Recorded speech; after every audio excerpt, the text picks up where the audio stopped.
श्री स्वामी समर्थ. नमस्कार मंडळी, स्वागत आहे तुमचं माझ्या यूट्यूब चॅनलवर. स्वामी समर्थ महाराजांच्या कृपेने आणि आशीर्वादाने तुमचा आजचा दिवस सुखात आनंदात जाऊ, तुमच्या सर्व इच्छा महाराज पूर्ण करोत, हीच मी स्वामीचरणी प्रार्थना करते. आणि आपल्या आजच्या या अधिक मासातल्या पौर्णिमेबद्दल हा एक उपाय कसा करावा, ज्यामुळे नशिबात नाही ते सुद्धा मिळतं, ते उपाय कोणता आहे, तो उपाय कधी करावा, कुणी करावा, याबद्दलची संपूर्ण माहिती तुम्हाला या व्हिडिओच्या माध्यमातून मिळणार आहे.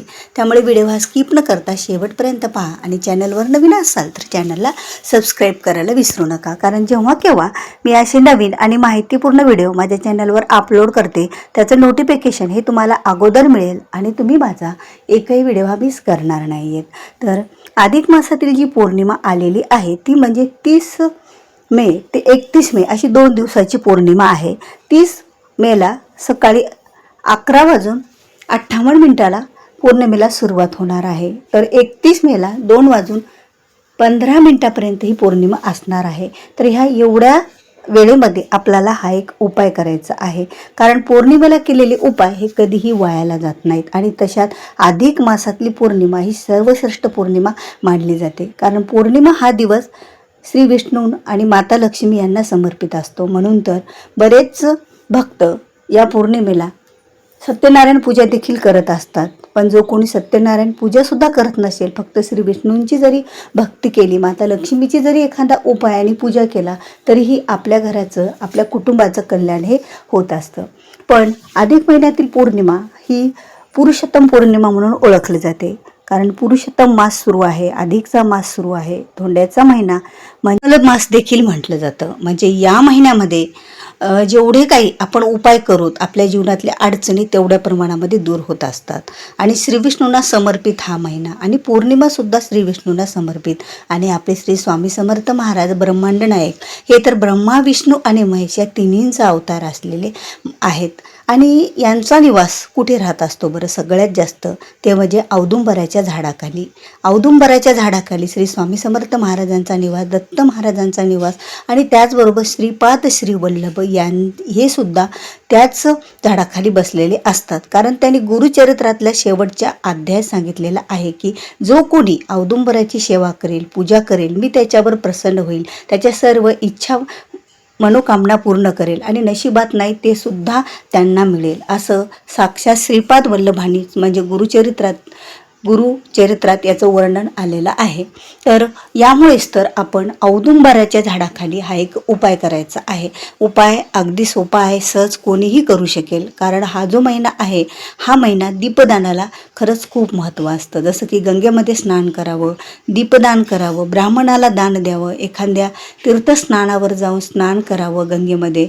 आणि त्याचबरोबर या महिन्यामध्ये 33 वस्तू दान करण्याला सुद्धा विशेष महत्त्व असतं.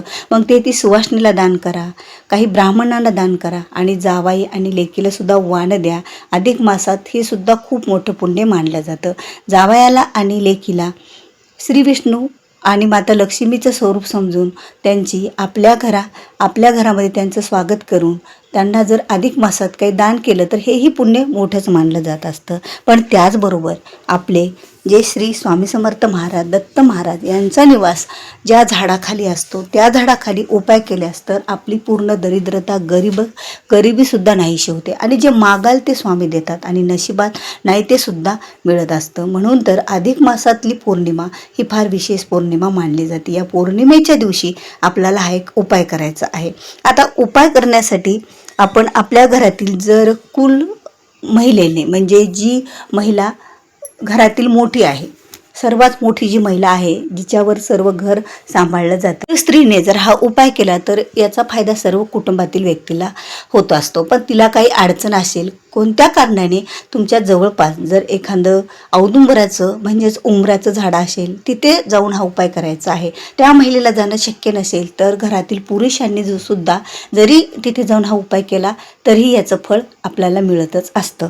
तर आता या उपायासाठी आपल्याला लागणार आहे 33 दिवे.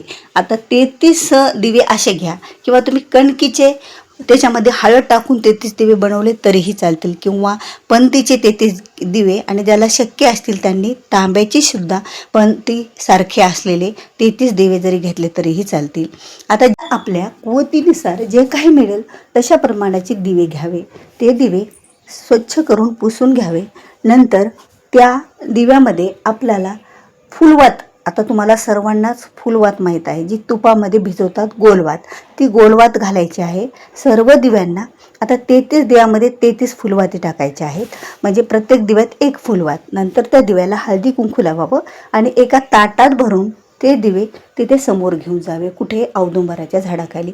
औदुंबराच्या झाडाला पूजा करावी, नमस्कार करावा आणि आपल्या दत्त महाराजांना, स्वामी महाराजांना आवडणारा जे काही खडीसाखरेचा नैवेद्य 33 प्रमाणामध्ये ठेवावा, कारण खडीसाखर महाराजांना खूप आवडते. मग खडीसाखरेचे 33 दाणे ठेवावे. एरवी तर आपण कितीही खडीसाखर ठेवली तरीही चालतील, पण 33 खडीसाखरेचे दाणे ठेवावे. शक्य असल्यास तुम्ही तिथे धोंडे पण ठेवू शकता, 33 धोंडे, आणि तुळशीच्या पानाने नैवेद्य तो दाखवून घ्यावा. त्यानंतर आपल्याला त्या ठिकाणी ते 33 देवे लावायचे आहेत.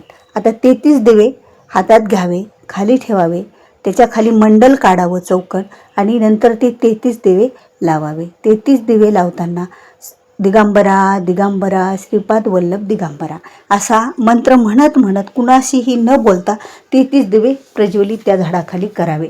मग त्या 33 दिवे प्रज्वलित केल्याच्या नंतर ते दिवे आपल्याला उत्तरेकडे तोंड करून लावायचे आहेत, ज्यामुळे आपली उत्तरेतर उत्तर ही प्रगती होत असते. आणि उत्तर दिशा, पूर्व दिशा ही शुभ मानली जाते, आणि दीपदान करायला उत्तर दिशा अतिशय शुभ मानली जाते, ज्यामुळे आपली प्रगती होत असते. उत्तरेकडून ते दिवे तिथे प्रज्वलित करून ठेवावे, आणि नंतर त्या 33 दिव्यांनी तिथे त्या देवांना, म्हणजेच आपण औदुंबराच्या झाडाला ओवाळावे. आणि ओवाळणं झाल्याच्या नंतर ते चौकन काढावा भरीव, त्यावर ठेवावे दिवे, आणि त्याच्या सभोवताली पाणी फिरून घ्यावं उत्तरेकडे तोंड करून. आणि मनोभावे आपली जी काही इच्छा असेल, मनोकामना असेल, एखादं आडलेलं काम असेल, आपल्या कुटुंबातली व्यक्तीविषयी, स्वतःविषयी जे काही आपलं असेल ते हात जोडून तिथे मागावे, कारण तिथे मागितलेलं कधीच वाया जात नाही. तिथे मागितलेलं ती इच्छा पूर्ण होतच असते, असं वरदान आपल्याला श्रीपाद श्रीवल्लभ आणि म्हणजेच स्वामी महाराज, दत्त महाराज यांनी दिलेलं आहे. म्हणून आपण, आणि दीपदानाला सुद्धा खूप विशेष महत्त्व त्यांनी सांगितलेलं आहे. दीपदान करून ही इच्छा तिथे व्यक्त करायची, ती इच्छा पूर्ण करा म्हणून प्रार्थना करायची.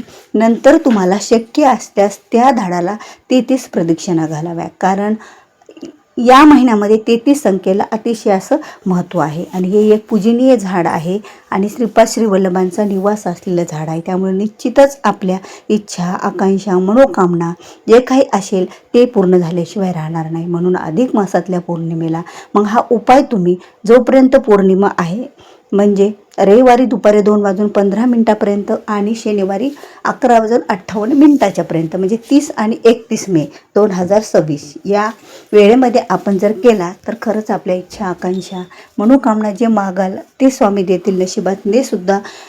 ते सुद्धा महाराज आपल्याला दिल्याशिवाय राहणार नाहीत. एवढी शक्ती या उपायामध्ये आहे.